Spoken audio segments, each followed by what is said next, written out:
I am an old man now. My body is frail, my hands tremble, my eyes grow dim. But my memory is clear, as if everything happened only yesterday. Sometimes I feel the only reason I am still alive is because I must tell this before they return.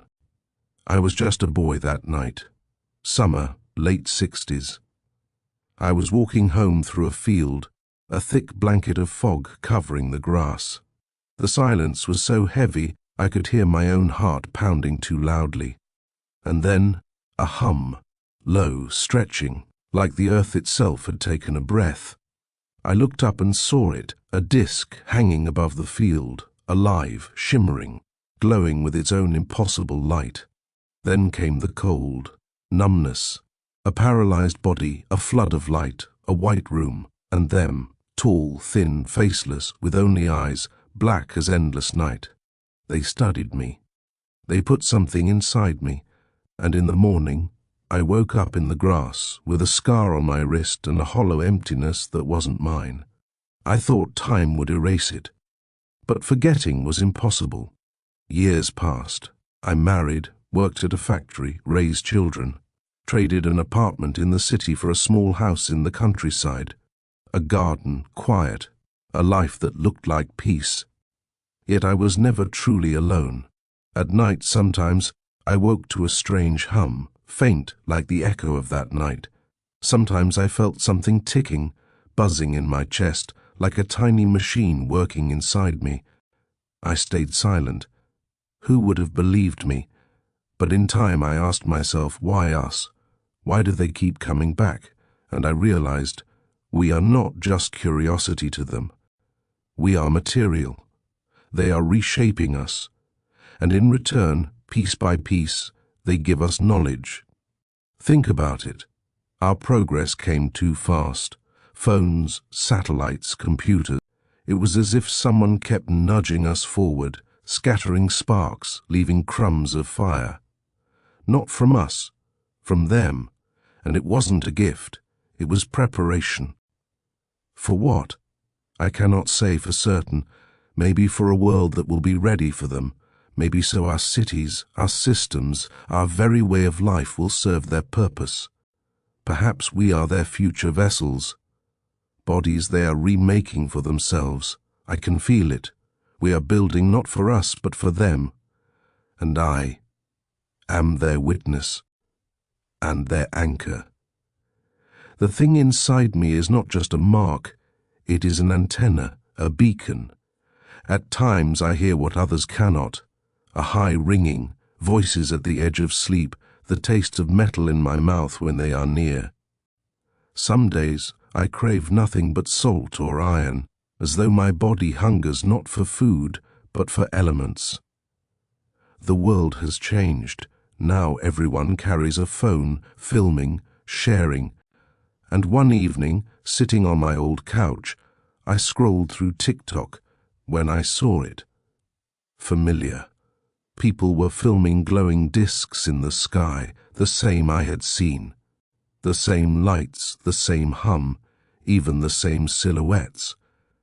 My fingers clenched the phone so tight they turned white. In my chest, the thing clicked, as if it was answering the image. At first I told myself it was fake, a trick. But the videos grew more numerous. People laughed, theorized, treated it as entertainment. For them, it was a game. For me, it was the nightmare, alive again. Each time I saw those clips, my mouth dried, my heart pounded until I thought it might burst. I sat in my creaking chair in my small house, and I knew they were close. The hum returned. Not from the phone, not from the screen, from inside, through the walls, through the windows.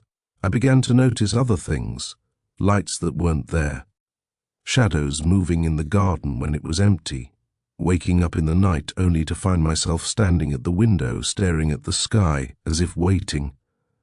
But I don't want to wait. I am afraid. Not long ago I moved again, closer to the city. I told my children village life was too hard in old age. The truth is, I just wanted to escape the dark, the fields where it all began. But you cannot run from them. Even here, with streetlights and the roar of traffic, I hear the hum. Even surrounded by people, I feel the ticking of the thing inside me, and tonight it has returned. First the windows rattled, then the furniture groaned. The hum grew so strong my heart faltered. I clutched my chest and felt it awaken. It pulsed with the sound, vibrated, responding to their call. I cannot describe the terror, the certainty, when you realize your body no longer belongs to you. I looked outside. The sky glowed with cold white light. No moon, no stars. Shapes moved in the yard, long, unreal, their heads tilted in unison. And I understood. They had found me again. I hear no words, but inside, everything strains toward them. The door has already opened, and I know one thing: this time I will not return. I always knew my husband was different, not in the way books describe, but truly different. There was something in him that kept him distant from everyone. At first, I thought he was just reserved, a man who didn't like to talk about himself. But the longer we lived together, the more I understood he carried a secret. We married young. He was a good man. He worked hard, cared for us, raised our children. But sometimes I would wake in the middle of the night and see him standing by the window, staring at the sky, silent, motionless, as if waiting for someone. When I touched his shoulder, he would flinch, like he was returning from a faraway dream. Sometimes he whispered strange words. "They will come back," he said. I laughed, thinking it was just a dream, exhaustion. But with the years I realized he wasn't joking. When videos of strange lights in the sky began to appear online, I saw his face change. He stared at the screen as if he recognized something.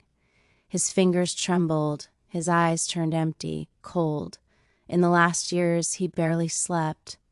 At night, he would walk outside, barefoot in the grass, whispering, "They're calling me." I tried to hold him, begged him to come back inside, but it was as if he slipped away from me. That night, I woke too. The house was trembling, and the low hum shook my bones. I saw him clutching his chest, and inside him something foreign seemed to beat. I screamed, but when he looked at me, there was no fear in his eyes. There was only a strange acceptance. He stood up, opened the door, and stepped into the white light. There were shadows, tall, elongated, unearthly. I closed my eyes, but the hum only grew louder. When I looked again, he was gone. He went to them, and he never came back. Sometimes I tell myself he was simply mad, that it was all in his imagination. But when the windows shake at night and I hear that distant hum, I'm afraid he was telling the truth all along.